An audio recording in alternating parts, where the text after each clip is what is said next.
செங்குந்த கைக்கோள முதலியார்களின் பொது சொத்துகள் பற்றிய தற்போதைய நிலையை பற்றி சொல்லுங்க சார்.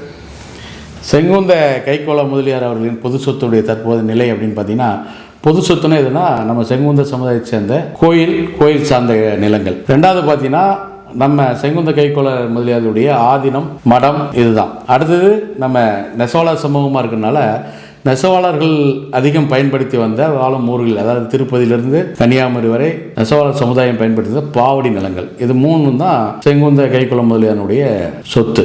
அதனுடைய இன்றைய நிலை பார்த்தீங்கன்னா, கோயில்கள் பெரும்பாலும் நம்ம நிறைய கொடை கொடுத்த சமூகம் வந்து நம்ம செங்குந்த சமூகம். செங்குந்தர் கோயில் பார்த்தீங்கன்னா நிறைய கொடை சேர்ந்து நிறைய இருக்கு. அந்த கோயில்கள் வந்து இன்றைக்கு வந்து அரசாங்க HRNC வந்து பார்த்தீங்கன்னா நிறைய கோயில்கள் எடுத்துட்டாங்க. அந்த கோயிலுக்கு நன்கொடையா வழங்கிய இடங்களையும் அரசாங்கம் கைப்பற்றிடுச்சு. அதுக்கு காரணம் என்னன்னா, நம் சமூகத்துக்குள்ளே சில வேற்றுமைகள், விழாக்கள் கொண்டாடுறதுல, கோயில் பராமரிக்கிறதுல, இந்த மாதிரி விஷயங்கள் சில வேற்றுமையினால அந்த கோயில் வந்து அரசாங்கத்து கையில் போயிருக்கு. பல லட்சங்கள் செலவு செய்து அந்த கோயிலை கட்டி பராமரித்து வர நேரத்தில் ஒரு சின்ன உண்டியை வச்சு, உண்டியல்னால நிறைய கோயில் பார்த்தீங்கன்னா நம்ம செங்குந்தர் கோயில் வந்து அரசாங்கம் எடுத்திருக்காங்க. இந்த இடங்களை நம்ம கையை விட்டு போகாமல் இருக்கணும்னா இந்த உண்டியல் சமாச்சாரங்களை வந்து வைக்கக்கூடாது கோயிலில், நம்ம சமுதாயம் சார்ந்த கோயிலில். அதே போல பேர் வந்து நம்ம எந்த கோயிலினாலும் நம்ம செங்குந்த சமுதாயத்துடைய பெயரை இணைத்து இந்த கோயிலில் நம்ம வைக்கணும். ரெண்டாவது, இந்த நிறைய கோயிலில் வந்து பார்த்தீங்கன்னா அரசியல் நிறைய கோயிலில் புகுந்திருக்கு. அரசியல் கட்சி சார்ந்த பிரமுகர்கள் பார்த்தீங்கன்னா இந்த விழாக்கள் கொண்டாடுறதில்ல, இதில் வந்து ஒற்றுமை இல்லாமல் இவர்களுக்குள் பிரச்சனை வர்றதுனால என்ன ஆகுதுன்னா, மூன்றாவது ஒரு நபராக வந்து அரசாங்கம் தலையிட்டு அந்த கோயில் வந்து கவர்மெண்ட் கண்ட்ரோலில் போயிடுது. இதெல்லாம் கலைந்து நம் சமூகம் கோயிலில் ஒற்றுமையாக வழிபாட்டு முறையை ஏற்படுத்தி ஒற்றுமையாக கும்பிடணும். அப்போ வந்து அந்த கோயில் சொத்து முழுமையாக பாதுகாக்கப்படும். அடுத்தது பார்த்தீங்கன்னா ஆதீனங்கள், மடங்கள், அதுக்கு தானமாக வழங்கப்பட்ட இடங்கள். இந்த ஆதீன மடங்கள் பார்த்தீங்கன்னா நிறைய நம்ம சமுதாயத்தில் இருந்தது. அந்த ஆதீனங்கள் பார்த்தீங்கன்னா நம்ம சமுதாயத்தில் பாவடி நிலங்கள் இருந்தது, கோயிலுடைய வருமானங்கள் இருந்தது. இதில் வந்து காணிக்கையை நம்ம ஆதீனங்களுக்கு கொடுத்து அதை நம்ம குலகுரு வழிபாடுகளாக வைத்திருந்தோம். இது மூலயமா நம்ம அந்த காலத்தில் பெரியவங்க வந்து அதை மெயின்டைன் பண்ணிட்டு வந்திருந்தாங்க. அந்த நடைமுறைகள்லாம் இப்போ வந்து நம்மளோட கையிட்டு போச்சு. இந்த அரசாங்கம் வந்து நிறைய கோயில் சம்பந்தப்பட்ட இடங்கள் எல்லாம் வெளியே எடுத்ததுனால அந்த ஆதீனங்களுக்கான வருமானங்கள் வந்து பற்றாக்குறை ஏற்பட்டுருச்சு. அதில் நிறைய ஆதீனங்கள் வந்து அழிவை நோக்கி போயிடுச்சு. இதே உதாரணத்துக்கு சொல்ல போனால், இந்த வெள்ளாளர் சமூகத்துல எல்லாம் பார்த்தீங்கன்னா அந்த ஆதீன மடங்களை வந்து முறையாக பராமரித்து அரசாங்கத்திட்டே ஒரு ஜியோ வாங்கி அந்த கோயிலுக்கு உண்டான சொத்தை ஆதீனங்களுடைய அந்த மடத்தின் பேரில், ஆதீனத்தின் பேர்லேயே மடத்தின் பேரில் பாதுகாப்பாக பண்ணி வச்சுருந்தாங்க. அந்த காலத்தில் ரெக்கார்ட் பண்ணியிருந்தாங்க. ஆனால் நம்ம சமுதாயத்தில் பார்த்திங்கன்னா அந்த மாதிரி இல்லாமல் தனித்தனி கட்டமைப்பு, இந்த பாவடிக்கு ஒரு தனி கட்டமைப்பு, கோயில் நிர்வாகம் பண்ணுற தனி கட்டமைப்பு, ஆதீன மடங்கள், இந்த மூணு தனித்தனியாக செயல்பட்ட காலத்தினால என்னன்னா இந்த சொத்துக்கள் வந்து சரியான ஒருங்கிணைச்சு பண்ண முடியல. இப்போ வன்னியர்கள் கூட எடுத்துட்டிங்கன்னா கூட இப்போ இந்த நிகழ்காலத்தில், இப்போ குறுகிய காலத்தில் வன்னியர் அறக்கட்டளை வாரியம் ஒன்று அமைச்சு அந்த வன்னியருடைய அனைத்து அந்த சொத்துக்களையும் ஒருங்கிணைச்சு அதை வந்து மெயின்டைன் பண்ணுறாங்க. அது மாதிரி நம்ம சமூகத்தில் இந்த ஆதீனங்களுக்கு கட்டுப்பாட்டிலோ இந்த குடையின் கீழ் அந்த கட்டுப்பாட்டு வந்திருந்ததுன்னா அந்த சொத்துக்கள் வந்து இன்றைக்கி நம்ம கையை விட்டு போயிருக்காது. ஆதீனங்களோட அழிவு அடுத்தடுத்து இந்த வருமானம் இல்லாதனா ஆதீனங்கள் நிறைய வந்து நம் சமூகத்தில் அழிவை நோக்கி போயிடுச்சு. இப்போ ஒரு சில ஆதீனங்கள் தான் இப்போ இருக்காங்க. அதில் பார்த்தீங்கன்னா நம்ம சிதம்பரம் வந்து மௌன தேசிகர் ஆதீனம், அது வந்து இப்போ ஒன்று நம்ம செங்குந்த ஆதீனமாக வந்து செயல்பட்டுட்டு வருது. அது போக பார்த்தீங்கன்னா 2-3 ஆதீனங்கள் இப்போ சின்ன சின்ன ஆதீனங்கள் வந்து நமக்கு தெரிய வருது. உங்களுக்கு ஏதாவது அந்த மாதிரி உங்கள் ஊரில் நம்ம செங்குந்தர் ஆதீனம் இல்லை ஆதீன மடம் ஏதாவது உங்களுக்கு தெரிஞ்சு இல்லை அழிவை நோக்கி போயோ இல்லை அழிவாக இதாகிடுச்சுன்னா அதை நீங்கள் வந்து எங்களுக்கு நீங்கள் தெரியப்படுத்தலாம். இப்போ கூட வந்து நம்ம இறையமங்கல ஆதீனம் அப்படிங்கிறது ஒரு ஆதீனத்தை வந்து நம்ம இப்போ நாங்கள் எடுத்திருக்கோம். அது வந்து நீங்கள் அடுத்து வரக்கூடிய அந்த ஆதீனத்தை பற்றியான விளக்கங்கள் நாங்கள் உங்களுக்கு சொல்ல போகிறோம். அடுத்தது வந்து பாவடி நிலங்கள். பாவடி நிலம்ன்ற பார்த்தீங்கன்னா நம்ம செங்குந்த சமுதாயம், நெசவாளர் சமுதாயம் பார்த்தீங்கன்னா பாவு துவையறதுக்கு அந்த காலத்திலிருந்தே காலகாலமாக நம்ம நகர்ப்புறங்களிலே நம்ம ஊர் அமைப்பை ஒட்டி இருக்கக்கூடிய ஒரு பெரும் இடம். அந்த இடம் வந்து அந்த இடத்துல தான் பாவு துவைஞ்சு நம்ம நெசவு நெய்துட்டு வந்துட்டு இருந்தோம். இன்னைக்கு தொழில் மாற்றங்கள், நகர வளர்ச்சியில் பார்த்தீங்கன்னா அந்த பாவடி தான் வந்து நகரத்தை ஒட்டி இருக்கும். அப்போ வந்து அரசாங்கமே நிறைய இடத்துல பாவடி இடங்களை என்ன பண்ணிட்டாங்கன்னா ரேஷன் கடை கட்டுறது, பாத்ரூம் கட்டுறது, பேருந்து நிலையம் அப்படிங்கிற மாதிரி அந்த நிலையங்கள் கட்டுறது, தண்ணி டேங்க்கு, இந்த மாதிரி இடங்களில் வந்து அவங்க அரசு நிலங்களை எடுக்காமல் இந்த மாதிரி இந்த ஒரு சமுதாயத்துடைய பொது இடத்தை இந்த பாவடியை வந்து கையகப்படுத்தினாங்க. அதில் வந்து நிறைய இடங்கள் கையகப்படுத்திட்டாங்க. நிறைய இடங்கள் கையகப்பட்ட இடத்துல பிரச்சனைகள் இருக்குது. ரெண்டாவது வந்து அந்த அரசாங்கம் இல்லைன்னா கூட அந்த நகராட்சி, ஊராட்சி, பேரூராட்சியில் இந்த வளர்ந்து வர இடத்துல இருந்து இந்த மாதிரி அரசாங்கம் எடுத்தது. அது இல்லாமல் அந்த பக்கத்தில் இருக்கக்கூடிய அடுத்த சமூகத்தை சேர்ந்தவங்க அந்த பாவடி இடத்த வந்து கொஞ்சம் கொஞ்சமாக ஆக்குபை பண்ணி அவங்களுக்கானதாக எடுக்கிறது, தடத்தை ரோடு போடுறது, இந்த மாதிரி விஷயங்கள் பண்ணதால பாவடி நிறைய வந்து நம்ம கையை விட்டு போயிடுச்சு. இருக்கக்கூடிய பாவடிகளையும் அந்த ரீசர்வே பண்ணுறப்ப என்னன்னா பொது இடங்கள் அரசு இடங்கள், நத்தம் புறம்போக்கு இப்படிங்கிற மாதிரி அந்த ரீசர்வேல கொண்டு வந்துட்டாங்க. அப்போ நம்ம சமுதாயம் பெரிய விழிப்புணர்வு இல்லாமல் ஒரு நெசவாள சமூகமான விழிப்புணர்வு அரசுடைய ஆவணங்கள்லாம் அந்த மாதிரி ரீசர்வேல நிறைய மாறிடுச்சு. அந்த பயன்படுத்தி நம்மளுடைய பாவடி நிலங்கள் நிறைய ஆக்கிரமிப்பும் நம்ம கையை விட்டு போற சூழ்நிலைகள் நிறைய ஏற்பட்டிருக்கு. அதை நம்ம மீட்கணும் அப்படின்னா என்னன்னா, வேலை அந்த பாவடி எங்கெங்க இருக்கோ அதில் நம்ம ஊர் கட்டமைப்பை ஏற்படுத்தி நம்ம வேலி அமைக்கணும். வேலி அமைச்சு அதை நம்ம கட்டமைப்புக்குள் கொண்டு வரணும். கண்டிப்பா அந்த கற்களையும் பாவடியையும் நம்ம சரியான முறையில் பராமரிக்கணும். உங்களுக்கு அதில் ஏதாவது உங்களுக்கு ஒரு இடர்பாடு இருந்தால் எங்களை நீங்கள் எப்போ வேணால் தொடர்பு கொள்ளலாம். இந்த பாவடியை மீட்க நாங்கள் எந்த நேரமும் தயாராக இருக்கும் என்பதை தெரிவித்துக் கொள்கிறேன். இந்த பாவடி நிலம் அப்படிங்கிறது பார்த்தீங்கன்னா,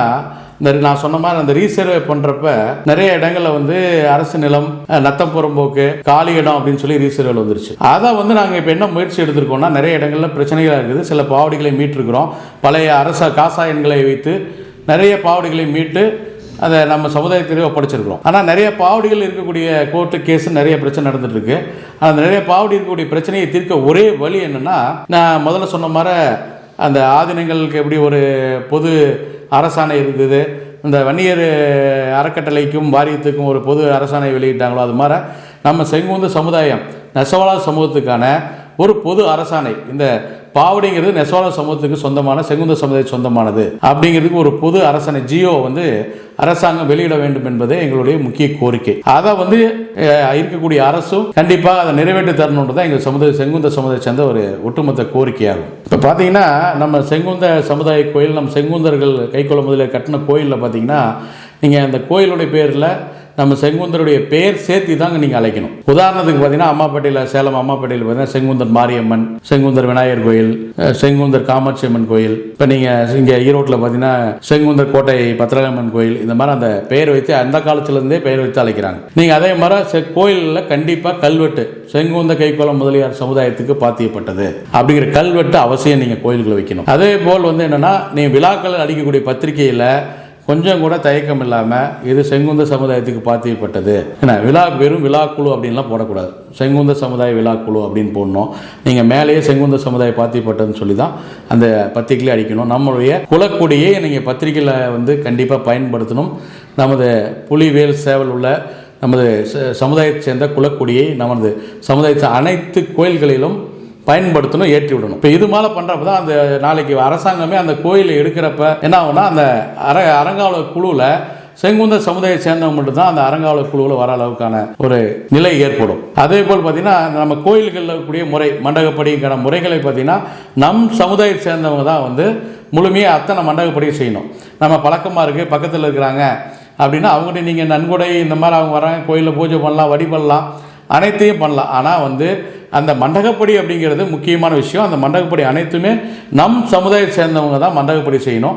அதை நீங்கள் சரியான முறையில் பராமரிக்கணும். பத்திரிகையில் நம்ம ஒவ்வொரு மண்டகப்படியும் நம் சமுதாயத்தை சேர்ந்தவங்க யார் செய்கிறாங்களோ அவங்க பேரை போட்டு தான் பயன்படுத்தணும்னு நான் இந்த நேரத்தில் தெரிவித்துக் கொள்கிறேன். இப்போ நான் முதல்ல சொன்ன மாதிரி ஆதீனங்கள் நம் மடம் நிறைய அழிஞ்சு போச்சுன்னு சொன்ன இல்லைங்களா. அதில் பார்த்தீங்கன்னா செங்குந்தர் ஆதீனங்கள் எதுனா, காஞ்சிபுரம் கட்சி ஆளவன் தான் வள்ளலார் ஆதீனம், ரெண்டாவது பார்த்தீங்கன்னா கற்பக வள்ளலார் ஆதீனம், அடுத்தது திருவலங்காடு கார்கோட ஆதீனம், அப்புறம் விரிஞ்சிபுரம் செங்குந்தர் ஆதீனம், அப்புறம் கூவகம் செங்குந்தர் ஆதீனம், சீர்காழி செங்குந்தர் ஆதீனம், அதே போல் திருநெல்வேலியில் திருவடை மருதூர் வள்ளலார் ஆதீனம். இதெல்லாம் பார்த்தீங்கன்னா நம்ம செங்குந்த சமுதாயத்தை சேர்ந்த ஆதீனங்கள். இதெல்லாம் இப்போ லைவ்ல இல்லை. அந்த ஆதீனங்கள்லாம் அழிஞ்சிருச்சு. சமீபத்தில் கூட நம்ம இந்த கொங்கு மண்டலத்தில் நாங்கள் ஒரு ஆதீனத்தை அழிந்த கிட்டத்தட்ட முடிஞ்சு போகிற நிலைமையில் இருக்கிற ஒரு ஆதீனத்தை நாங்கள் கண்டுபிடிச்சிருக்கோம். அது அந்த இறையமங்கலம் இம்முடி பரஞ்சோதி ஆதீனம். இந்த ஆதீனத்தை இப்போ நாங்கள் இப்போ தான் அதை பற்றி தெரிஞ்சுக்கிட்டு அதை பற்றியான ஆய்வுகளை செய்திருக்கிறோம். அந்த ஆதீனத்தை பற்றியான விரிவான விளக்கங்களை நாங்கள் பின்னொரு நேரத்தில் நான் சொல்கிறோம். மொத்தத்தில் இந்த ஆதீனங்கள், நம்ம செங்குந்தர் ஆதீனம் சொன்னீங்களா, அதனுடைய வேலை என்னென்னா, நம் செங்குந்த சமுதாயத்துக்கான ஆதீனம். இந்த ஆதீனத்தில் தான் நம்ம குல குருக்கள், அந்த ஆதீன மடாதிபதிகளை தான் குலகுருக்களாக நம் செங்குந்தர்கள் வணங்கிட்டு வந்தாங்க. அந்த ஆதீனம் குலகுருவுடைய பணி என்னன்னா, நம்ம எப்படி ஒரு சமுதாயத்துக்கு குலதெய்வம் முக்கியமோ அதே போல் ஒரு மனிதனுக்கு, ஒரு சமூகத்துக்கு ஒரு ஆசிரியர் குரு, அந்த குலத்துக்கான குருவாக இருந்தவங்க தான் அந்த குலகுரு. அந்த குலகுருவை என்னன்னா, குலகுரு வேலை என்ன, நம்ம அந்த குலம் எந்த குலம் அவர்களிடம் வழிபட்டு கொண்டு வருகிறார்களோ அந்த குலம் விளங்க ரெகுலராக அவங்க சிவ பூஜை செய்து அந்த குலம் விளங்கணும், குலம் தலைக்கணும், அந்த குலம் பொருளாதாரத்தில் வளர்ச்சி அடையணும், எந்த நோய் ஒன்று இல்லாமல் இருக்கணும், கல்வியில் எல்லாத்துலேயும் சிறந்து விளங்கணும்னு சொல்லி அவங்க தொடர்ந்து நமக்காகவே அந்த குலம் எந்த குலத்துக்காக அவங்க ஆதீனமாக இருக்காங்களோ அவர்களுக்காக தெய்வமாகவே வழிபடுவாங்க சிவபூஜை செய்து. அது நாளடைவில் நான் சொன்ன மாதிரி அந்த கோயில் நிலங்கள் அதற்கான வருமானங்கள் குறைந்தோடனே அந்த ஆதீனம் மடங்கள் எல்லாம் அழிஞ்சிருச்சு. அதனால நாமளும் அந்த குலகுரு வழிபாட்டையும் மறந்துட்டோம். அந்த மாதிரி நிறைய ஊர்ல இருக்கு. ஆனால் நம்ம அது செங்குந்த சமுதாயத்தில் தான் அழிவு அதிகமாக இருக்கு. அந்த குலகுருவுடைய ஆதீனங்களுடைய அழிவும் குலகுருவுடைய இதுவும் இதை நாங்கள் மீட்டு கொண்டு வரணும் அப்படின்னு நினைக்கிறோம். அதே போல் உங்கள் ஊரிலே இந்த மாதிரி நம்ம செங்குந்தருக்குள்ளான ஆதீனமோ மடமோ இருந்தாலோ ஆதீனமாக இருந்தாலும் அதை பற்றி நீங்கள் எங்கிட்ட தெரிவிக்கலாம். நீங்களும் நானும் சேர்ந்து அந்த ஆதீனத்தையும் மடத்தையும் குலகுருவையும் மீட்போம் என்பதை இதன் மூலம் கேட்டுக்கொள்கிறேன்.